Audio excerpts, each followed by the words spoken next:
A police officer and his K-9 were just finishing their afternoon patrol in a quiet little town when they saw a boy walking silently beside a cold, distant man. Then, in a blink, 3 trembling fingers rose behind the boy's back, a silent S.O.S. What came next would unravel a truth buried beneath layers of lies and lead to a rescue that defied logic and broke every heart that watched. What happened next will make you cry and believe in instinct, loyalty, and second chances. But before we begin, tell me, where are you watching from? Drop your country in the comments. I want to see how far this story travels. And if you believe that every child and every animal deserves to be seen, heard, and safe, hit that subscribe button, because what you're about to hear may change how you look at silence forever. Fairview always looked like the kind of place that didn't hide anything. Neatly painted porches, lawn chairs unmoved since summer, and mailboxes standing like silent sentries. But today, as the wind picked up and sent a current of gold and brown leaves tumbling down Birch Avenue, Officer James Calhoun had the strangest feeling that something had just slipped through the cracks. James walked the quiet street in his Navy patrol jacket, the collar turned up against the early autumn chill. His stride was steady, military in precision, a habit from years on the force. 33 years old, sharp-jawed, with short dark brown hair and gray eyes that often lingered longer than they should, he moved like a man carrying something unfinished. 6 months ago, in a failed hostage rescue in Denver, he lost his K-9 partner, Scout. Since then, life had become less about victory and more about control. Now, Fairview was his assignment. Quiet, predictable, or so it had seemed. Trotting at his side was Archer. The German Shepherd was 4 years old, bred and trained for K-9 work. His coat shimmered in black and tan, ears constantly alert, movements precise. But what set Archer apart wasn't his training, it was his stillness. Archer didn't bark for attention or pull at the leash like Scout had. He was quiet, intense, and observant, like he listened to things James couldn't hear. As they passed the closed-down corner bookstore and headed toward the old bus stop at Birch and 9th, Archer slowed. James noticed. "Smell something?" he asked quietly. Before Archer could react, movement across the street caught James's eye. A tall, sharply dressed man in an olive-green trench coat walked quickly down the sidewalk, holding the hand of a young boy. The man had graying hair slicked back, fine features, and a posture so rigid he looked carved from ashwood. His face gave nothing away, expressionless, cold. He seemed like the kind of person who would speak with perfect politeness while hiding a knife behind his back. The boy was about 6, blonde hair slightly too long, clothes tidy, perhaps too tidy, as if chosen with care by someone who didn't know what children actually wore. He carried a red backpack shaped like a fox, and he didn't skip or sway or pull away like most kids would. He just walked, lips pressed tight, face blank. Until he saw Archer. It happened in a moment. The boy glanced over his shoulder. His eyes met Archer's.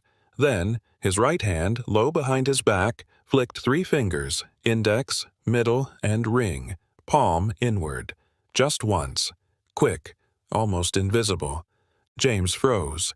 His breath hitched and his brain fired on instinct. 3 fingers, palm inward, behind the back. It was a silent distress signal, one James had learned during training on child trafficking response units, created for kids in danger who couldn't cry out loud. The gesture had saved lives before, but only when someone actually saw it. Archer stopped walking. His body went rigid, one paw slightly lifted. A soft growl started in his throat, not loud, but guttural, deep, instinctual. James followed the boy's gaze. The man, still unaware, gave the boy's hand a tug, urging him to walk faster. The child obeyed without a word. The pair turned down a side alley and disappeared behind the line of red brick townhomes. "Archer," James said under his breath, eyes narrowing, "that wasn't nothing." Archer let out a sharp breath like a dog sighing in frustration. James's fingers twitched near his duty belt, resisting the urge to follow. He wasn't off-leash. Not yet. But his gut was no longer quiet. He took a few steps toward the alley but stopped just short. No scream. No sign of physical harm. A perfectly dressed man walking a quiet child wasn't a crime. But that gesture, it wasn't random. James pulled out his notebook and scribbled a few things. Birch and Ninth. Male, approx. 55 to 60 YRs, graying hair, olive trench coat. Child, M, approx. 6 YRs, blonde, thin build, red fox backpack. Observed possible distress signal, 3-finger hand sign. As he finished the note, Archer turned in the direction the pair had gone and whined softly. "You saw it too, huh?" The dog looked up at him, ears half back, tail still. James watched the street corner where the two had vanished. The bus stop was empty now. Only rustling leaves remained. No cries, no screams. Nothing to hold him here except the lingering unease clawing just beneath his skin, and Archer's silence. They stood there a while longer, not moving, listening. Eventually, James gave a low whistle and Archer fell into step beside him again, but his ears never turned forward. Always back, always listening. The morning in Fairview arrived with a slate-gray sky and the kind of damp cold that clung to the skin like fog.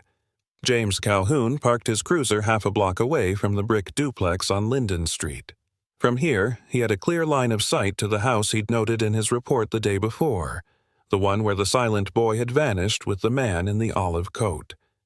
The house was simple and clean, yet somehow unsettling in its symmetry. 2 trimmed hedges flanked the path, and wind chimes dangled from the porch but never moved. Every window was dressed in heavy ivory curtains, drawn tight. James sipped cold coffee from his dented thermos and sat with Archer in the passenger seat. The German shepherd's ears twitched periodically, his eyes glued to the home. Not a single sound. Not even a creak.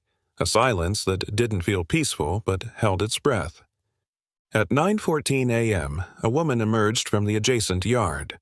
She was mid-60s, short, wearing a lavender robe and pushing a wire cart filled with laundry. Her silver-gray hair was pulled into a loose braid, and her face had the soft-lined creases of someone who'd spent most of her years watching more than speaking. Her name, as James would learn, was Mabel Harrow. A retired elementary school music teacher, she lived alone and had a habit of feeding birds at dawn. James stepped out of the cruiser and approached her with his badge already in hand. "Morning, ma'am. I'm Officer Calhoun with Fairview PD. Mind if I ask you a quick question about your neighbor?" Mabel looked up, blinking once. "Mr. Calder?" James nodded. "Yes, sir. Have you noticed anything unusual? Any late-night noise, visitors, changes in behavior?" She shook her head, lips thinning. "No visitors. Never any noise. I think the boy might have nightmares, though. I hear soft crying sometimes around midnight, but only once or twice. Always very faint. Otherwise, it's like that house doesn't even breathe." "Do you know the boy's name?" "He told me once it was Tyler," she said slowly. "But he whispered it like it wasn't his, and I haven't seen him play, not once. Just follows Roy like a shadow." That word, shadow, stuck in James's mind. As they spoke, Archer wandered toward the side of the house, sniffing along the edge of the chain-link fence. James watched as the dog slowed, ears pricking forward near the far left corner of the backyard, just beside a half-buried vent cover. Archer stood there, tail still, nose flaring. James excused himself and crouched beside Archer. The scent was stronger here. Faint iron, chemical traces, something sterile but also foul. Blood and bleach. Not recent, but not old either. It suggested cleaning, maybe hurried or incomplete. The window above the vent was shuttered. Unlike the other windows, it had steel mesh bolted outside, painted to match the siding. Strange. James made a mental note and tugged lightly on Archer's collar. "Let's not cause a scene." Back in the cruiser, James typed Roy Calder's name into the in-car laptop.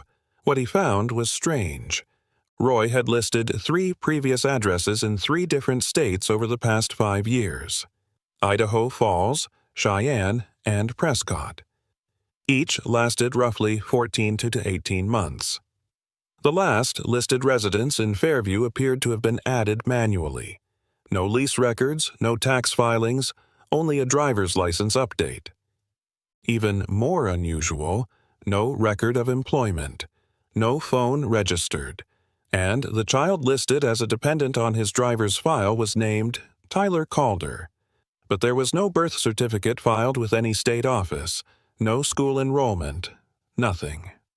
James leaned back. "Ghost paper," he muttered. Archer rested his chin on the armrest and exhaled. James reached over, scratching the space behind the dog's ear. "You smell something we're not seeing, buddy." Just then the mailbox clicked. Roy Calder stood at the curb. He hadn't been there a second ago, as if he'd materialized from the stillness. He wore the same olive trench coat, though this time a gray scarf wound neatly around his neck. He was tall, about 6'1", slender, with pale skin and sharp cheekbones. His face remained expressionless, but his eyes, icy blue and sunken, held the same kind of quiet as deep water, something unreadable, something waiting. He glanced at James without any hint of surprise. No curiosity, no tension, just acknowledgement. Then he looked at Archer. The dog's body shifted subtly, ears drawing forward, muscles tensing just slightly. Roy gave a small nod toward the cruiser. "Beautiful dog," he said softly, voice smooth and even. "Thanks," James replied, matching the tone. Roy held his stare for a second too long, then turned back toward the house. He walked slowly, deliberately. His shoes made no sound against the pavement. James remained parked until Roy disappeared inside. Not once had the man asked why a patrol officer was parked outside his house for 20 minutes. That, more than anything, told James something was wrong. Later that afternoon, James returned alone.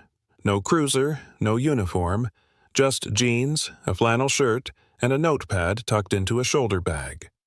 He walked the neighborhood as if canvassing for a public outreach program, knocking doors, making casual small talk.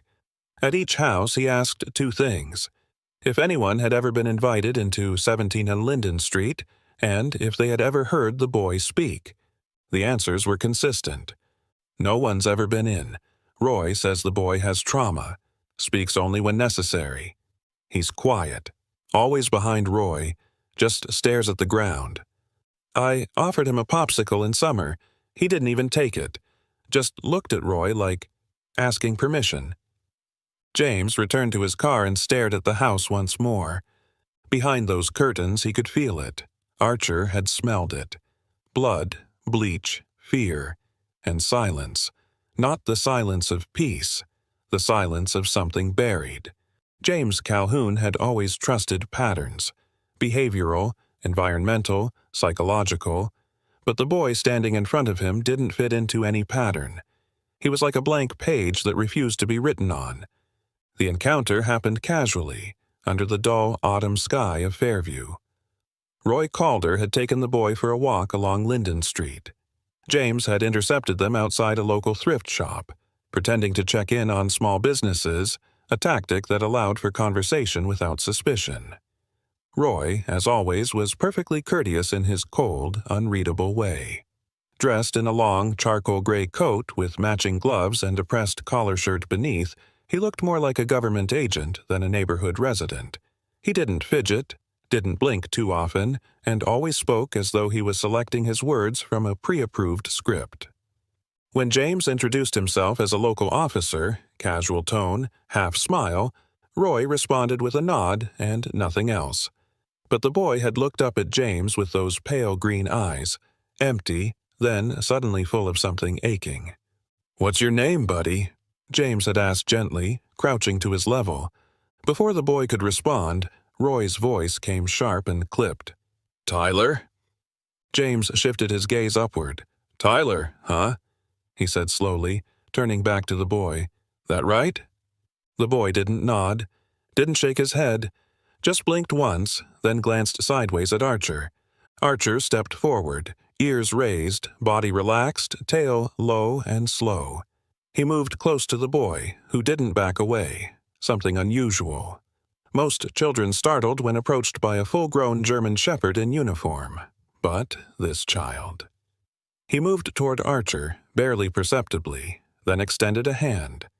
Archer, unprompted, leaned in and licked the boy's fingers. And the boy, he gripped the dog's fur softly with both hands, holding on like someone who had finally found a ledge after dangling for far too long. Roy stiffened. "We should be getting home," he said, his voice tighter than before. James stood slowly. "Of course. Just doing neighborhood check-ins." Roy nodded again. His gloved hand wrapped firmly around the boy's shoulder, and they turned back toward Linden, disappearing around the corner. That night, James couldn't sleep. He sat at his desk, the screen glow pale against the dark windows, and began cross-referencing child disappearances across Colorado for the last 5 years. He narrowed the list to boys aged 48, fair hair, pale complexion, missing for more than 1 year. Case after case scrolled by. Most had ended, some tragically, others just vanished. Then he saw the name, Maxwell Lorne, age 4, at time of disappearance, vanished from Boulder, CO. No witness confirmation. Wore red fox-shaped backpack. Unique identifier, maple leaf-shaped birthmark behind right ear. James stared at the image attached to the case. The eyes. That same weary, searching gaze. Not fear, not shock, just silence and a deep, knowing sorrow. He grabbed his phone and called the number listed for family contact. "Hello?" The voice was strained, fragile. "Miss Lorne?" James asked, his voice lowering instinctively. "This is Officer James Calhoun with Fairview Police. I may have seen your son." Silence. Then the sharp inhale of someone who hasn't dared hope in a long time. "Maxwell?" "I believe so. A man named Roy Calder has been seen with a boy who closely matches your son's description. The child didn't speak, but when I asked his name, the man answered for him. Tyler. The boy didn't confirm it." There was a pause. Then Jenna Lorne spoke, her voice unsteady but full of a fire long buried. "Did he react to anything?" "Yes, my dog. His name is Archer. The boy came alive when he saw him." Then came the breaking whisper. "That's the name from his bedtime stories. We had this picture book, Sir Archer and the Silent Kingdom. I read it to him every night. He would hug his stuffed dog and say, 'This is Archer, Mama.'" James closed his eyes for a moment. The puzzle pieces were clicking into place. "I need something visual," he said gently. "Do you have a photo that shows the birthmark?" "Yes, I'll send it now. It's from a zoo trip. It's faint, but you can see it." Minutes later, a photo arrived. Maxwell smiling shyly beside a bronze lion statue. His blonde hair was shorter then, but unmistakable, and behind his right ear a small reddish mark, distinctly shaped like a maple leaf. James opened the image next to the mental snapshot of the boy from that afternoon. The collar had slipped. He had seen it. It wasn't memory, it was fact. Maxwell was alive, but he didn't know his name anymore. The wind howled through Fairview like a warning. It was nearly midnight, and James Calhoun sat alone in the front seat of his unmarked vehicle, parked under the shade of a half-dead maple tree 2 houses down from 17 Linden. The street was silent, save for the occasional rattle of loose window panes. Most homes were dark, all except one. Roy Calder's house glowed with a single porch light, dull and golden like an old filament bulb that refused to die. The curtains, as always, were drawn, but James wasn't focused on what he could see anymore. He was listening. 3 hours earlier, he had returned with Archer and a discreet black case tucked beneath his coat. Inside it, a specialized surveillance microphone, gifted from a contact in narcotics back in Denver. The kind that could pick up whispers through walls, provided you placed it just right. James had worked silently, crouched near the rear side of Roy's home beneath the overhang of ivy and overgrowth. Archer had stood watch like a sentinel, nose raised, breathing slow. The mic had been mounted near a ventilation shaft beside the back steps, close enough to the floor of the house to catch sounds from below. If Roy was hiding something, it wasn't upstairs. It was deeper. Now, James monitored the feed through his tablet. Audio came in bursts: footsteps, the hum of a refrigerator, the faint drone of static from an old television. Then, a door creaked. And suddenly, Roy's voice, low but sharp, slicing through the stillness like a blade. "Stop whispering. I told you that name doesn't belong to you anymore. You are not Maxwell. You are Tyler. Say it again." Silence. Then the sound of something being dragged. Furniture, maybe a chair. A shuffle. More silence. James leaned closer to the speaker. A child's voice emerged, barely audible. Weak, broken, as though it had forgotten how to speak aloud. "Mama, Mama, can you hear me?" The words weren't loud, but they weren't whispered either. They were pleaded. James's hands clenched around the steering wheel. He glanced toward Archer, who was alert now, head raised, hackles slightly risen. He hit record. Then Roy's voice again, louder, harsher. "Stop it! Don't make me lock you down again. You think she's coming for you? She's not. No one is." James felt the bile rise in his throat. He knew he couldn't go in yet, not without a warrant. But the audio. It was enough to apply for temporary surveillance authorization and motion for emergency child protection. He sent the recording to dispatch, flagged urgent, and called it in. "Officer Calhoun requesting emergency surveillance approval. Child is at risk. Suspected abuse, verbal and psychological. Audio evidence obtained. Transmitting now. Copy, officer. Routing to Judge Barron's home line for review. ETA 15 minutes. James leaned back in his seat and exhaled. It was progress, but it was still 15 more minutes of whatever was happening inside that house. Archer whined softly. "Yeah," James murmured. "I know, buddy." 10 minutes later, the screen on James's tablet blinked. Incoming, additional data detected. James tapped the waveform. Roy was muttering again. This time, the voice was quieter and stranger. Less rage, more reverence. Elijah wouldn't have fought like this. Elijah understood. Elijah didn't cry every night like you do. Elijah wanted to stay. James froze. Elijah? He rewound and played it again. The name was clear, but Elijah wasn't the name of any child listed as living with Roy Calder. He pulled out his phone and ran a quick background query against National Missing Persons and Child Services. No records tied to Roy using the name Elijah. No documented foster children. No deceased child registered to Roy Calder in Colorado or surrounding states, which meant either Elijah never existed or Roy had already done this before. At that moment, Archer stood abruptly. He walked to the passenger door, sniffed the air through the cracked window, and let out a low, guttural growl. James knew that sound. It wasn't a threat. It was a warning. He grabbed his flashlight and slipped quietly from the car. The house was still lit, still silent. But as he moved along the side, near the backyard fence, Archer darted ahead, sniffing, then stopping just beneath the basement-level vent near where James had planted the mic. He lowered his nose and whined. James crouched beside him. There, barely visible under the rim of the vent, was a reddish smear. Thin, dried, like blood washed with bleach. He touched it with the back of his gloved knuckle. Sticky residue clung to the fabric. Blood, mixed with chemical cleaner. James took a photo, tagged the coordinates on his phone, and added the image to his report. By the time he returned to the vehicle, dispatch had called back. Judge Barron's approved temporary surveillance and investigation entry upon confirmation of risk escalation.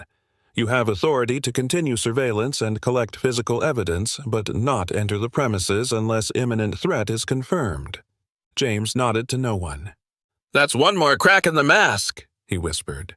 Across the street, Roy's porch light went out. By the next morning, The clouds over Fairview had thinned but left behind a sky the color of dishwater and a wind sharp enough to lift the last of the dead leaves from the streets. James Calhoun leaned against the hood of his cruiser parked near the end of Linden Street, a to-go coffee cooling in his hand.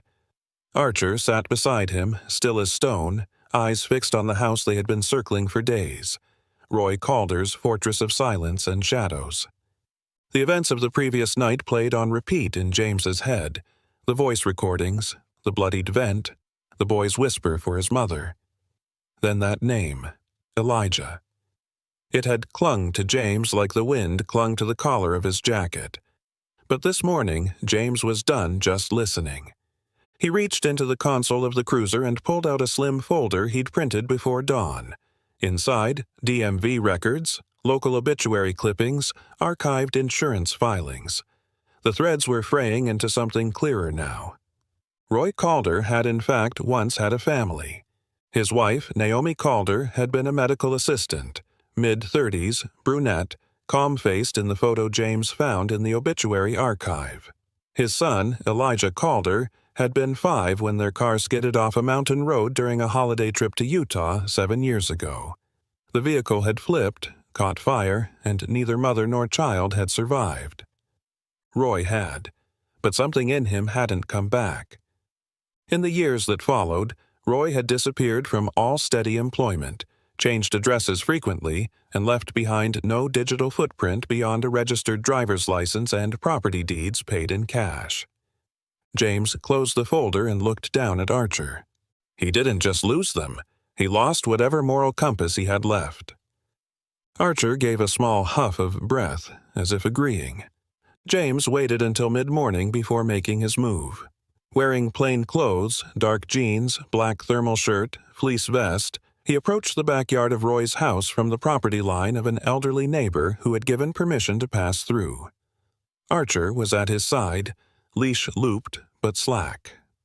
The wooden fence that encased Roy's backyard was 6 feet tall but poorly maintained.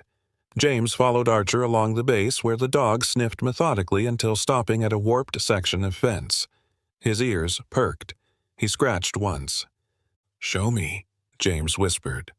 Archer nosed between the slats, pushing gently through a loose panel.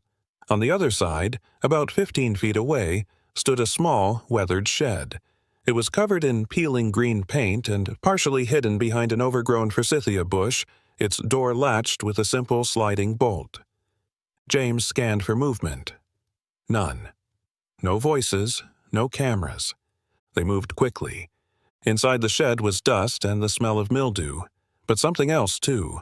Bleach. And something rusted.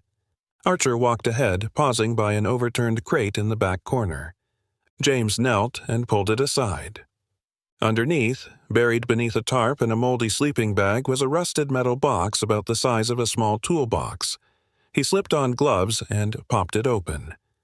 Inside were documents, some aged, others crisp. A forged birth certificate in the name of Tyler Calder, a printed school enrollment form for the coming academic year, and a lined notepad with a single sheet torn and taped to the lid. Rules. Never say Maxwell. No talking to strangers, no crying. Always obey. She's never coming back. James blinked.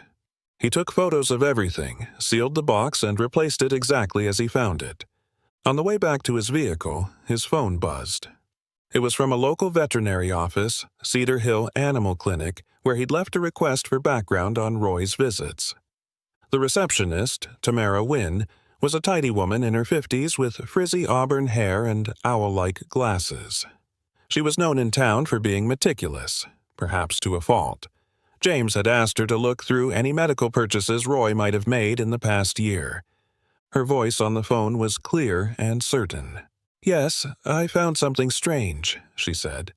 3 months ago, Mr. Calder came in asking for anti-anxiety medication. At first, I thought it was for a dog. He said the boy gets overwhelmed easily. But when I offered puppy-calming chews, he declined and requested diazepam. James narrowed his eyes. "That's not legal for use without a physician's note." "Exactly. I told him that. He said he had a private prescription and just needed help with dosage. He never brought any papers. Did you sell it to him? No, but I flagged the request in our system as suspicious. You'll see it in the file. Thank you, James said. You've just helped more than you know. As James hung up, Archer shifted his weight in the passenger seat, watching him. We've got motive, buddy, he murmured. He lost a son, so he took another, but he doesn't want a child. He wants a ghost that won't talk back. James tapped his knuckle twice on the dash, his signal to Archer that the hunt wasn't over, just shifting form. They'd pierced the mask, but the man behind it was still in control. For now, the temperature in Fairview had dropped to 28 degrees by midnight. Frost laced the edges of rooftops, and the mist from Archer's breath curled like smoke as he sat perched on the living room rug of James's small rented house, eyes locked on the baby monitor screen mounted on the wall. Wires trailed behind the display, linked to the hidden audio bugs James had placed days earlier around Roy Calder's home, one behind a kitchen vent, one under the floorboard near the basement stairs. The house was otherwise still, except for Archer. He didn't sleep.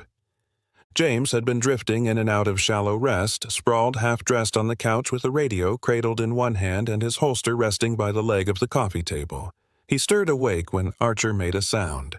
A low, haunting half-howl, not of pain, but of signal. James was up instantly. The monitor blinked red with audio activity. A voice, furious, muffled, was shouting. "Get in there! I told you what happens when you act like that!" Then came a crash, followed by the trembling sob of a small child. "No more Maxwell! You're not him! You're no one!" James's knuckles turned white around the radio.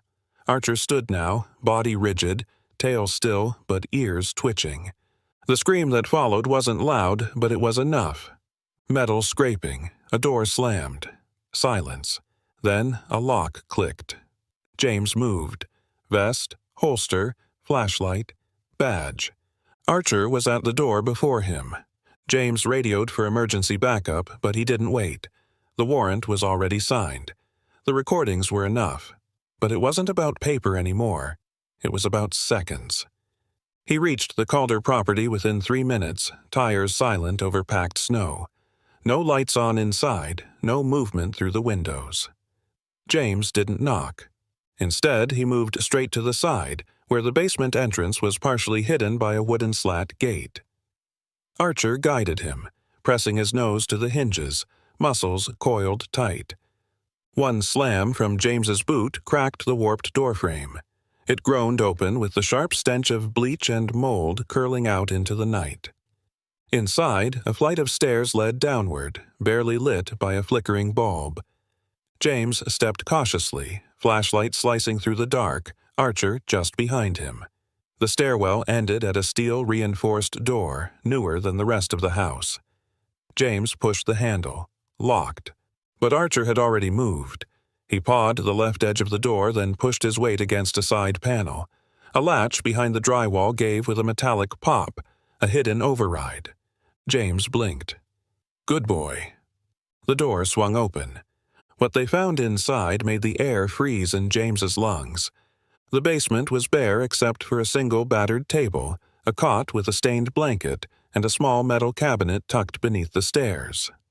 Beside the cot was a boy, Maxwell, curled on the floor, hands still tied at the wrists with what looked like a torn bedsheet. And standing above him, mid-motion, holding a length of electrical cord wound around one hand, was Roy Calder. He didn't shout. He didn't lunge. He just turned his head and looked at James, then at Archer, as if he'd been expecting them. "Put it down, Roy," James said evenly. "It's over." Roy's face was unreadable. Cold, even. He was still dressed in the same faded tan sweater from earlier that day, his slacks wrinkled, face drawn tight. But his eyes, gray and detached, held a strange calm. "I told him not to fight it," he said softly. "They all fight it at first." James raised his gun, but it was Archer who moved. In a single bound, the K-9 lunged across the room, teeth bared. Not for Roy's throat, but for the wrist holding the cord. The man screamed as Archer latched on, pulling him down hard. The cord dropped. Roy hit the ground, and James moved in, securing him with practiced speed. "Stay down," James barked, knee in Roy's back. "You're under arrest for child abduction, assault, and unlawful imprisonment." Roy didn't fight. He just lay there breathing heavily. James turned toward the boy. Maxwell hadn't moved. He sat curled near the base of the cot, knees drawn in, face buried. Archer released Roy and patted gently over. He nosed Maxwell's arm once, then again. And then the boy looked up. For the first time, James saw his whole face without bruises or shadow. Tear-stained, pale, with one small scar on his left cheek. But in that moment, his eyes were locked on Archer with something beyond recognition, beyond memory. He leaned forward slowly. Then, with no sound, threw his arms around the dog's neck and buried his face in the thick fur. He didn't speak, but he didn't have to. James stepped closer and knelt beside him. "It's okay, kid," he said softly. "You're safe now." Maxwell didn't let go of Archer, not for a long time. The snow had begun falling again, thin flurries swirling in the beams of the cruiser headlights that bathed Roy Calder's front porch in white. The house stood frozen in time now, quiet, broken, and filled with secrets that had festered too long in silence. Red and blue lights pulsed against the frosted windows. Officer James Calhoun stood in the open threshold, his breath rising in shallow clouds as he watched the paramedics lead Maxwell gently up the basement stairs, wrapped in an emergency blanket. Archer, ever close, padded beside him, his black and tan coat dusted with melting snow and dried flakes of old paint and sawdust from the basement walls. James had cuffed Roy himself, hands behind his back, wrists trembling slightly as he sat in the back of the patrol car. The man had offered no resistance, just stared forward with a dazed expression, murmuring once, "I did it right this time." He almost believed. Detective Laura Spencer arrived moments later. She was tall and broad-shouldered, in her early 40s, with auburn hair pulled tightly into a bun and a fur-lined black coat dusted at the cuffs. She didn't waste time with questions. Instead, she ducked into the house and emerged with an old, leather-bound journal they'd found beneath a loose floorboard in the upstairs bedroom, just under Roy's mattress. Its cover was cracked and the pages yellowed, some stuck together with what James silently hoped was glue. She handed it to James, eyes grim. "You'll want to see this." He opened to the middle. Inside, written in sharp, repetitive cursive, were words that sent a chill through him deeper than the wind ever could. "I will recreate Elijah, with a new name, a new mind. He will love me. If he doesn't, I'll start again. Elijah isn't gone. He just hasn't come back to me yet." James didn't say anything. He flipped through more pages. All were filled with the same obsessiveness. Timetables, lists of rules for obedience, alternate names scribbled and crossed out. One page just had the word Elijah written over and over again, hundreds of times in shaky ink. "He was reliving the trauma," Laura muttered beside him, "by forcing others to relive it too. Classic pathological projection." James nodded slowly. "But Maxwell isn't Elijah. He's just a boy." At that moment, Archer let out a low whine. James looked over and saw that the dog hadn't left Maxwell's side, even as the boy was now being seated carefully in a warm blanket inside the ambulance. His small hand still clung tightly to the thick fur around Archer's shoulder, as though letting go might send him back into darkness. James stepped toward them, but paused when he saw a figure approaching from the far end of the snowy driveway. A woman. She walked with hesitant urgency, bundled in a long wool coat, hair half-pinned, cheeks flushed from the cold. She was in her mid-30s, with ash-brown hair that caught the snow like strands of silver and deep, searching eyes that hadn't known sleep in years. It was Jenna Lorne.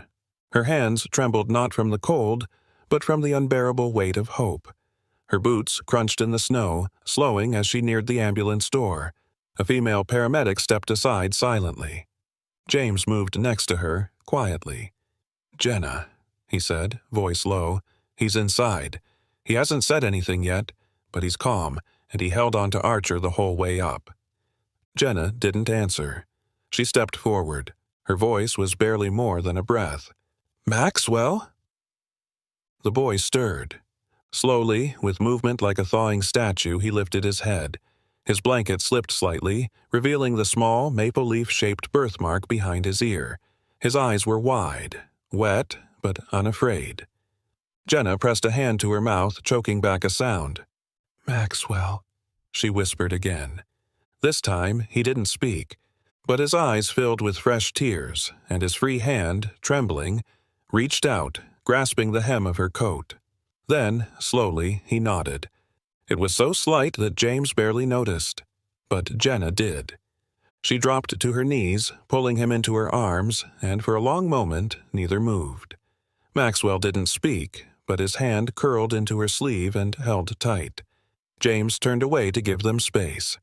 He saw Archer sitting beside them now, ears perked but calm, eyes soft, tail tapping lightly against the floor of the ambulance. He was no longer a canine on alert. He was a guardian, home. James stepped back out into the snow where Laura stood. She was watching silently, the journal clutched under one arm. "We found no records of anyone named Elijah connected to Roy in state databases," she said quietly. "But I'll keep digging. Whoever Elijah was, he broke Roy, and Roy tried to fix himself using another child." James's jaw tightened. "He didn't fix anything. He nearly destroyed another life." Laura glanced back at the ambulance, but he didn't. Not this time. Winter in Fairview had begun to thaw, but the chill in the hearts of some residents lingered, less from the snow, more from what had been uncovered behind Roy Calder's walls. Yet inside the quiet halls of the Willow Creek Recovery Center, warmth slowly returned. The center sat on the outskirts of town, flanked by a grove of wind-whipped birch trees and a small frozen pond. Inside, soft lighting filled the long hallways where children's artwork adorned the walls. Bright sketches of suns and superheroes, and one particular new drawing taped near the staff room door. It showed a tall, fluffy dog with intelligent eyes standing firm in front of a boy in a blanket. Beneath it, the child's handwriting, shaky but deliberate, read, "The first one who heard me." The boy's name was Maxwell, and for the first time since he'd been found, he said it aloud. It was a week after Roy's arrest, and Dr. Evelyn Monroe had just finished a session. She was in her early 50s, African-American, with tightly curled, silver-streaked hair and calm, observant eyes behind round glasses. Known for her patience and quiet authority, she had once worked with veterans who had seen war, but she claimed some children carried wounds deeper than the battlefield. Maxwell sat cross-legged on a soft beanbag in the therapy room, his head bowed slightly. Across from him sat Archer, relaxed yet alert. The German shepherd, now local legend, rested his head on his paws, occasionally flicking an ear when the boy shifted. Evelyn sat nearby, her notes open but untouched. "Would you like to draw again today?" she asked gently. Maxwell hesitated, then nodded.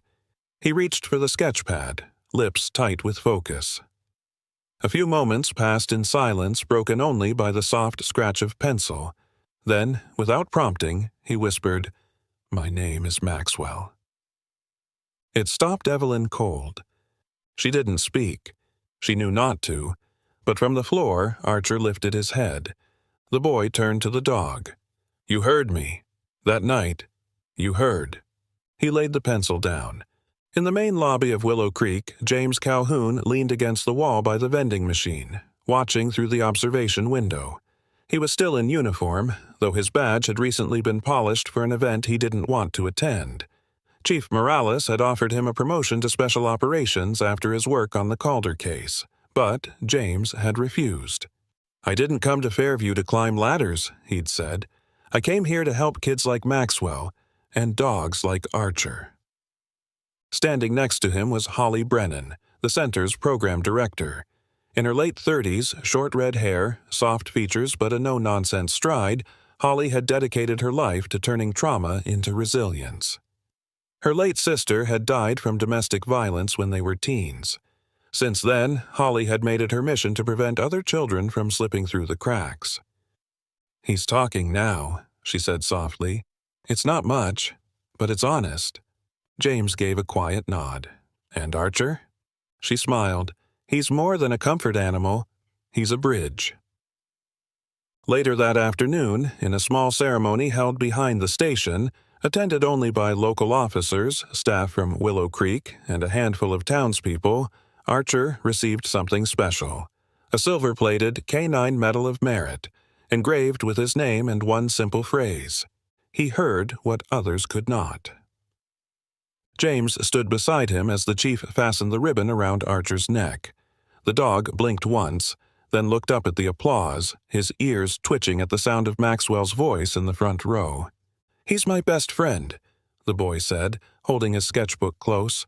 On the new page was another drawing: Archer, standing next to a boy under a night sky full of stars. James crouched down beside him. "Looks like you're both pretty brave." Maxwell looked up. "Can I stay here, in Fairview?" James ruffled his hair. "You're already home." From behind, Jenna Lorne stood with tears in her eyes, her hand gently over her mouth. She was healing too, slowly, but seeing her son speak again, draw again, call himself by his name again, it was more than she had dared hope for. And as Archer laid down by the boy's feet, muzzle resting on one paw, the town of Fairview, frostbitten but recovering, began to believe in something again. Not just justice, but the power of being heard. Sometimes the smallest voice needs the sharpest ears. And sometimes a miracle comes on 4 legs, wearing a badge and carrying the kind of love only God could have designed. Maxwell's journey reminds us that no pain is too deep, no silence too long, and no child too forgotten for grace to find its way back. It wasn't just James or Archer who rescued Maxwell. It was also a whisper from heaven, reminding us that faith, instinct, and love can rewrite even the darkest stories. In a world that often looks away, may we be like Archer, attuned to what others miss. May we be like James, willing to pause, to see, to act. And may we believe that God still moves through the quiet places, through the people and animals He places in our paths. If this story touched your heart, share it with someone who needs a little hope today. Comment below where you're watching from and type "Amen" if you believe that every lost soul deserves to be found. And if you believe that every child and every animal deserves to feel safe, seen, and loved, subscribe to this channel, because stories like these are not just tales, they're testaments. And may God bless you wherever you are. You're not watching this by accident. You're part of the miracle.